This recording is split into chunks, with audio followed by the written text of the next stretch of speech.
Assalamualaikum warahmatullahi wabarakatuh. Yang terhormat Bapak Kepala SMK Negeri 2 Bondowoso, yang saya hormati seluruh Bapak Ibu Guru SMK Negeri 2 Bondowoso. Pertama-tama marilah kita panjatkan puji syukur kehadirat Allah Subhanahu wa Ta'ala, Tuhan Yang Maha Esa, bahwa pada pagi hari ini kita dapat melanjutkan kegiatan kita dengan keadaan sehat walafiat dan dengan keadaan yang semangat. Yang kedua, salawat serta salam selalu kita curahkan kepada junjungan kita Nabi besar Muhammad Sallallahu Alaihi Wasallam. Bapak Ibu, marilah kita mulai kegiatan hari ini dengan bacaan basmalah bersama-sama. Bismillahirrahmanirrahim.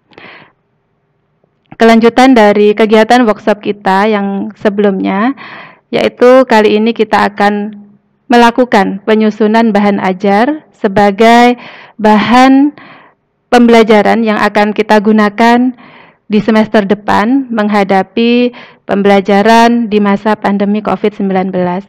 Bapak Ibu, yang sudah kita kerjakan yang sebelumnya adalah menganalisis KD yang akan kita tentukan dalam pembelajaran. Yang kedua, kita sudah menyusun RPP sesuai dengan KD yang sudah kita rumuskan, dan yang selanjutnya agar pembelajaran kita di masa pandemi nanti siap, maka kita penting sekali untuk menyusun bahan ajar. Bapak Ibu, yang perlu kita ketahui yang pertama adalah apa yang dimaksud dengan bahan ajar di sini. Menurut Depdikbud, mendefinisikan bahan ajar sebagai segala bentuk bahan yang digunakan untuk membantu guru dan siswa dalam melaksanakan kegiatan belajar mengajar. Lalu, bahan ajar ini disusun secara lengkap dan sistematis berdasarkan prinsip-prinsip pembelajaran yang digunakan guru dan siswa. Tentunya kita dalam menyusun bahan ajar ini mengacu pada RPP yang sudah kita buat. Yang ketiga, bahan ajar bersifat sistematis, artinya disusun secara runtut, mengikuti proses pengembangan sistem, sehingga tujuan dari bahan ajar ini adalah memudahkan siswa untuk belajar. Yang selanjutnya, bahan ajar bersifat unik dan spesifik. Jadi bahan ajar yang kita akan susun nanti diharapkan bersifat unik. Unik ini artinya punya ciri khas. Misalkan pembelajaran kita adalah berbasis masalah, sehingga bahan ajar yang kita susun nanti tentunya sesuai dengan model pembelajaran kita, yaitu berbasis masalah. Dan spesifik artinya tujuan bahan ajar ini adalah untuk mencapai kompetensi tertentu. Nah, itu pengertian dari bahan ajar Bapak Ibu, yaitu segala sesuatu bahan yang akan kita gunakan atau kita manfaatkan untuk pembelajaran yang tujuannya adalah memudahkan siswa untuk belajar. Bapak Ibu, berdasarkan teknologi yang sekarang ini bahan ajar sangat bermacam-macam. Bahan ajar ada yang berupa teks atau bahan ajar tertulis atau cetak, yaitu seperti handout, buku, modul, lembar kerja siswa atau LKS, dan bahan-bahan ajar cetak lainnya yang bentuknya dalam bentuk cetak. Lalu ada bahan ajar yang dalam bentuknya audio. Ini tentunya ini sudah pada zaman dahulu. Ini banyak bahan-bahan ajar dalam bentuk kaset, piringan hitam, compact disc. Nah, yang sekarang ini bahan ajar dengan teknologi audiovisual, jadi menggabungkan antara gambar dengan suara seperti film dan video. Lalu yang terkini lagi adalah bahan ajar interaktif. Bahan ajar interaktif ini menggabungkan antara gambar, suara, grafik, lalu serta jaringan komputer atau jaringan multimedia lainnya yang nanti digabungkan menjadi satu. Nah, ada lagi bahan ajar berbasis web. Jadi bahan ajarnya itu bisa diakses pada sebuah web. Itu berdasarkan teknologi Bapak Ibu. Kalau yang sudah kita kenal bahan ajar teks atau dalam bentuk cetak, meskipun sekarang ini sudah ada dalam bentuk digital, yaitu bahan ajar modul. Tentunya Bapak Ibu sudah sangat familiar dengan bahan ajar bentuk modul yang memiliki ciri khas, yaitu modul ini dapat digunakan sebagai bahan ajar siswa dengan mereka bisa belajar mandiri. Ya. Dengan modul, siswa bisa belajar mandiri. Jadi, tanpa dibimbing oleh guru secara langsung, modul ini bisa digunakan oleh siswa. Jadi, yang sangat familiar dan Bapak Ibu sudah sering menyusunnya, mungkin saya tidak menjelaskan secara detail modul itu seperti apa. Intinya modul itu adalah ada petunjuk yang jelas dalam siswa belajar, sehingga siswa intinya bisa belajar mandiri. Untuk format modul nanti Bapak Ibu bisa pelajari sendiri biar tidak terlalu panjang dan lebar apa yang saya sampaikan. Nanti bisa kita pelajari bersama dan nanti bisa kita susun bersama. Lalu ada lagi bahan ajar dalam bentuk handout. Handout ini Bapak Ibu, handout ini merupakan kumpulan-kumpulan dari materi yang mungkin materi itu penting tetapi tidak ada dalam satu buku atau dalam satu tempat, sehingga kita bisa menggabungkan dari beberapa sumber, misalkan dari internet, dari buku, dari modul, dari segala literatur kita gabungkan menjadi satu sehingga peserta didik mendapatkan materi yang sangat lengkap. Ini dinamakan handout. Sebenarnya kalau handout selama ini belum ada standar mengenai bentuknya seperti apa. Namun pada umumnya handout itu ada bagian pendahuluan, itu bisa dituliskan tujuan pembelajaran atau kompetensi atau indikator yang akan kita capai dalam pembelajaran. Lalu ada teks yang merupakan isi inti materi-materi gabungan dari beberapa sumber yang kita masukkan di situ dan kita berikan, kita sematkan di situ sumber-sumbernya dari mana.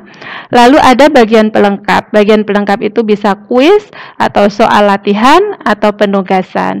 Itu adalah handout. Bisa handout sekarang bisa dalam bentuk digital, juga bisa dalam bentuk cetak.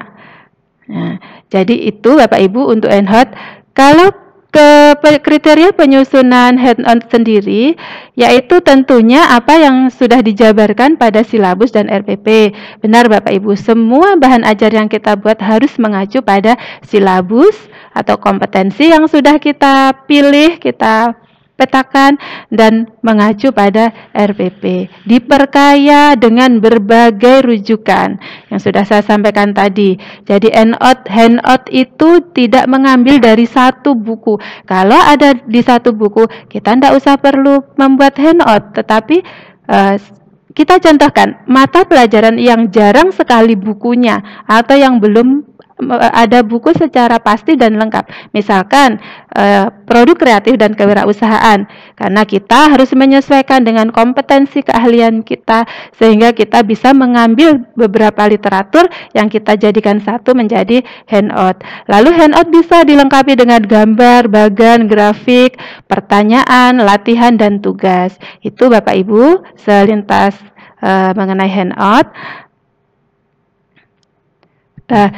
Juga handout itu kalau kita mau mengembangkan handout bisa ditambahkan media-media lainnya, atau di situ handout ini dibuat terintegrasi dengan media belajar lainnya. Seperti di situ ada link video, ada link website, ada link web ya, atau juga kita berikan rujukan ya. Kita berikan rujukan di mana peserta didik bisa menambahkan referensi yang lebih banyak lagi. Nah, yang ketiga ini adalah lembar kerja siswa yang sudah biasa kita buat. Lembar kerja dalam RPP itu adalah lembar kerja runtutan step-stepnya ya. Untuk lembar kerja ini Bapak Ibu kita harus di sini ya diharapkan kalau menurut Andi Prastowo dan Haryono tahun 2015, merupakan suatu bahan ajar cetak, bisa juga sekarang kita dalam bentuk digital juga, berisi ringkasan materi, petunjuk pelaksanaan tugas pembelajaran, keruntutan atau step-step yang jelas yang harus dilakukan siswa, lalu yang mengacu pada kompetensi dasar peserta didik. Sekarang kita beranjak ke bahan ajar dalam bentuk video. Bapak Ibu, bahan ajar dalam bentuk video ini yaitu bahan ajar yang bersumber dari kamera ya, berisi pesan-pesan pembelajaran yang dikemas secara menarik dengan tampilan visual digital. Untuk contoh-contoh bahan ajar dalam bentuk video, Bapak Ibu bisa melihat dari dari ini sumber yang sudah direkomendasikan oleh Kemdikbud, yaitu dari Rumah Belajar. Bapak Ibu kita contohkan sumber atau bahan ajar dari sumber video. Bapak Ibu bisa langsung mengklik yang ada di PowerPoint saya atau bisa browser di sini, kita masuk. Kita masuk ke belajar.kemdikbud.go.id. Nah, di sini ada contoh-contoh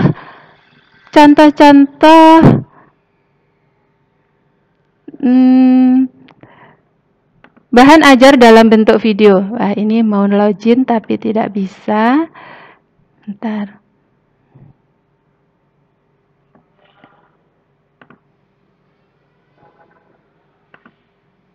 Saya pindahkan web saya, Bapak Ibu, biar tidak mengganggu tombol login.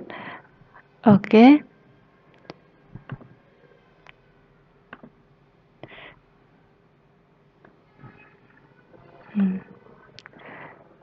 Bentar, nggih. Nah. Di sini kita bisa login.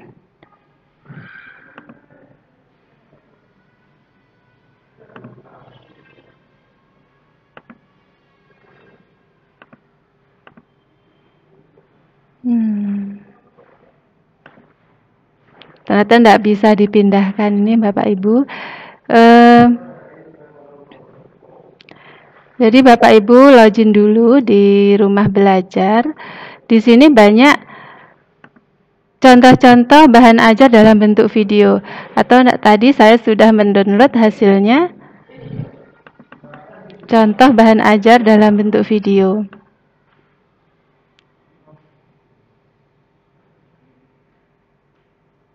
Nah, nanti saja nggih Bapak Ibu, nanti akan saya cari lebih lanjut. Untuk selanjutnya, selain bahan ajar dalam bentuk video, ini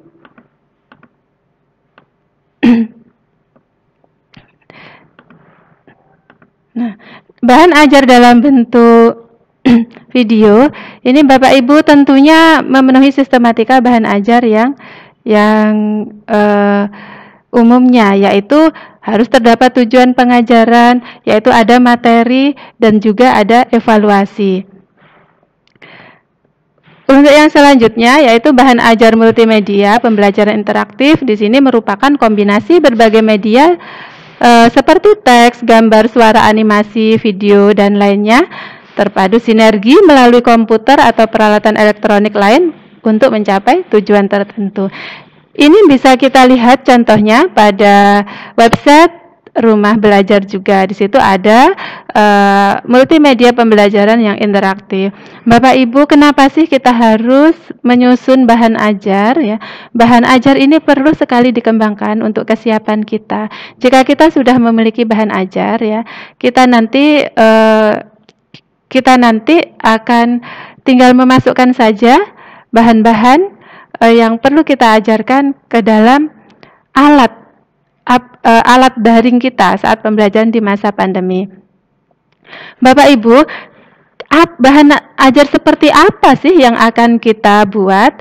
Tentunya Bapak Ibu ada dasar kita membuat bahan ajar di sini berdasarkan Surat Edaran Mendikbud nomor 4 tahun 2020 tentang pelaksanaan pendidikan dalam masa darurat COVID, dan diperjelas lagi atau dikuatkan lagi oleh Surat Edaran nomor 15 tahun 2020 tentang pedoman penyelenggaraan belajar dari rumah. Ada beberapa strategi pembelajaran dari rumah, itu pembelajaran daring, luring, dan pembelajaran kombinasi, yang menggabungkan kombinasi antara daring dan luring. Untuk pembelajaran jarak jauh dalam jaringan atau online, ini menggunakan gawe, gadget maupun laptop melalui beberapa portal dan aplikasi pembelajaran daring. Jadi pembelajaran daring ini ada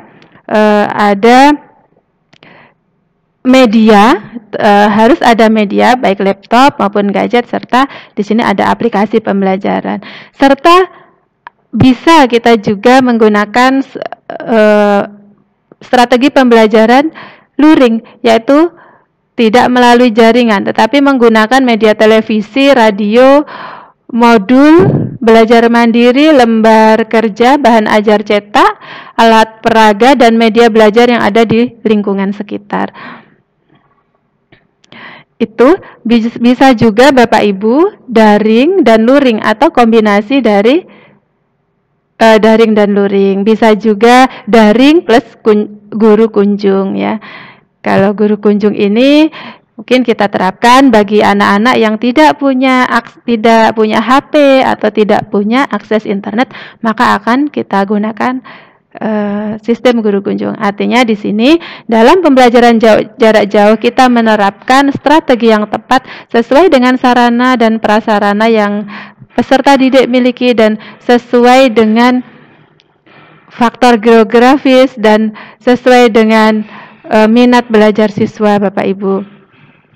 Bapak Ibu, untuk media pembelajaran daring ya, contohnya yang saya sebutkan tadi, video-video pembelajaran itu dapat diakses. Yang direkomendasikan pemerintah itu adalah yang ada di layar ini. Ini berdasarkan SE nomor 15 tadi, tahun 2020. Jadi bisa pada rumah belajar ini banyak sekali contoh-contoh video pembelajaran di sana. TV edukasi.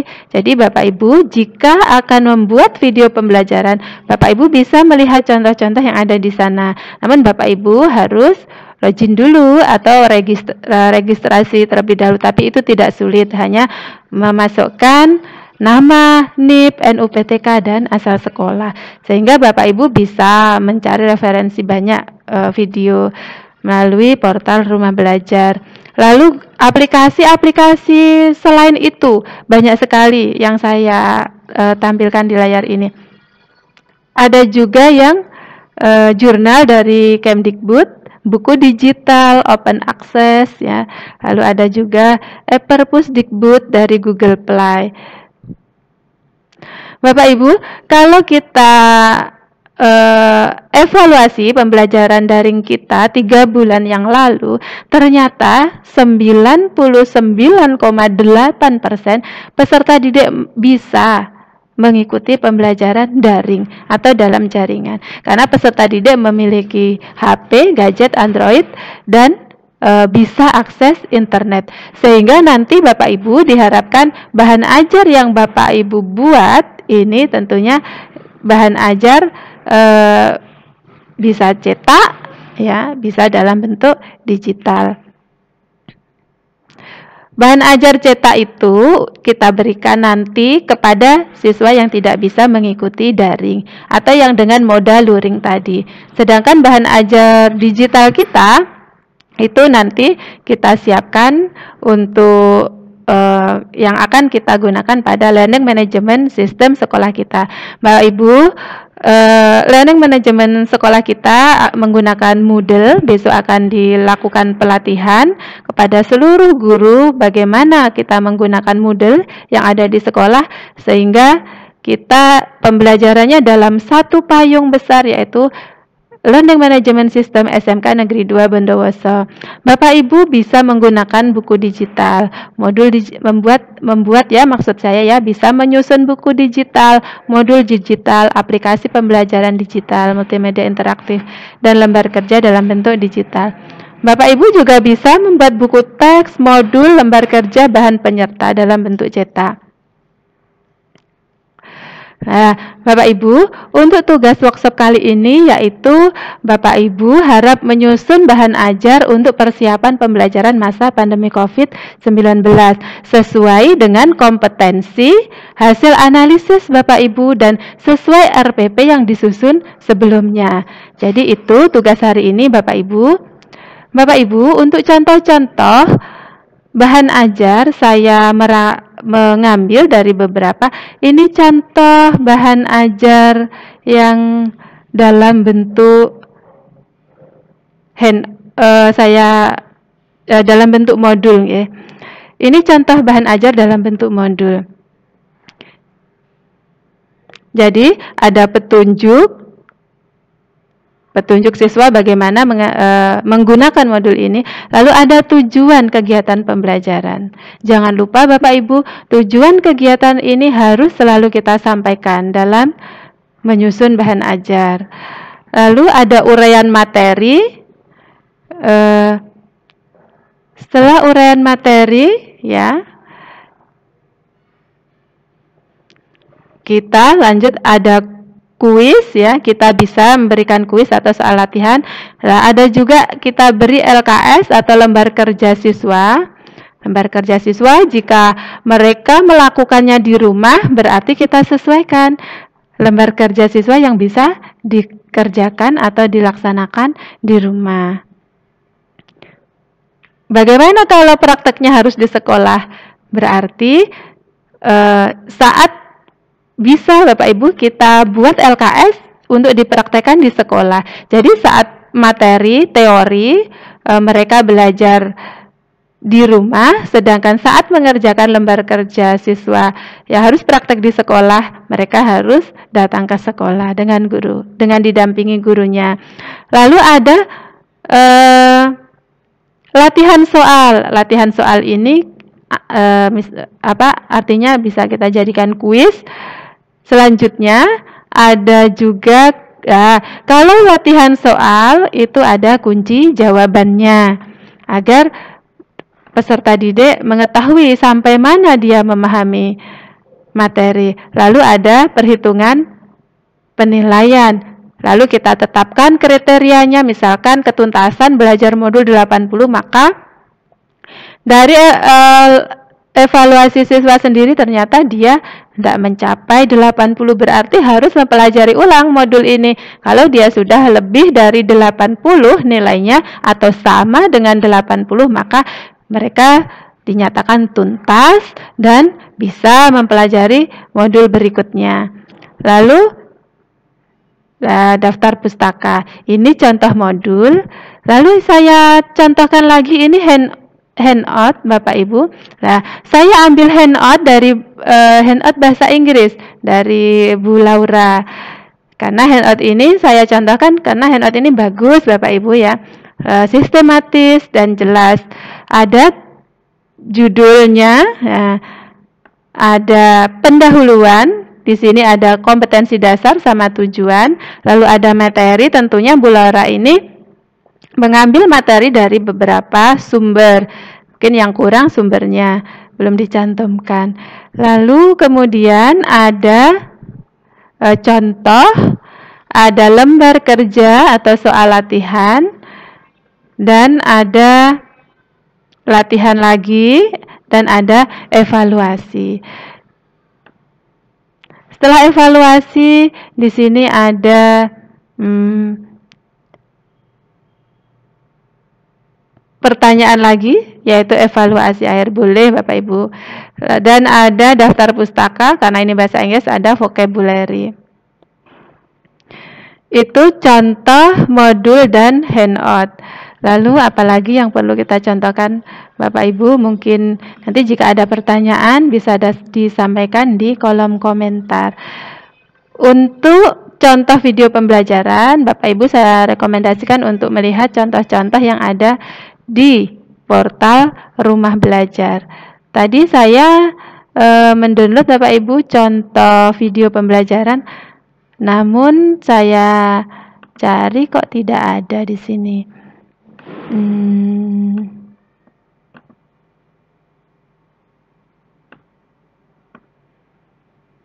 Baik, tidak masalah Bapak Ibu, nanti Bapak Ibu bisa browsing sendiri yang tentunya unsur-unsur yang harus dipenuhi sudah muncul yang saya sampaikan tadi. Jangan lupa Bapak Ibu untuk mengerjakan tugas workshop ini agar kita siap nanti menghadapi pembelajaran dari rumah di masa pandemi. Ingat Bapak Ibu, kita dalam membuat bahan ajar ada pendahuluan ya. Saya review lagi, ada pendahuluan. Pendahuluan itu berupa petunjuk bagaimana siswa belajar. Di dalam pendahuluan itu ada juga prosedur penilaiannya bagaimana, dan sampaikan juga apa yang akan Bapak Ibu nilai di dalam pembelajaran itu. Langkah-langkah apa yang harus peserta didik lakukan untuk belajar. Setelah pendahuluan, Bapak Ibu siapkan materi pembelajarannya. Jika Bapak Ibu pembelajarannya berbasis masalah atau proyek, munculkan di awal permasalahannya atau munculkan masalah yang untuk memberi penugasan proyek. Setelah itu baru materi, dan jangan lupa Bapak Ibu untuk memberikan kuis atau latihan soal. Dan yang terakhir setelah kuis latihan soal yaitu penugasan. Setelah penugasan, evaluasi. Jadi saya sampaikan lagi, untuk isi bahan ajar, yang pertama adalah pendahuluan, yang kedua adalah materi pembelajaran, yang ketiga adalah kuis, yang keempat adalah evaluasi pembelajaran. Demikian Bapak Ibu, selamat mengerjakan tugas, semangat untuk menghadapi pembelajaran dari rumah. SMK 2 harus bisa, SMK 2 luar biasa. Terima kasih. Saya akhiri, wassalamualaikum warahmatullahi wabarakatuh.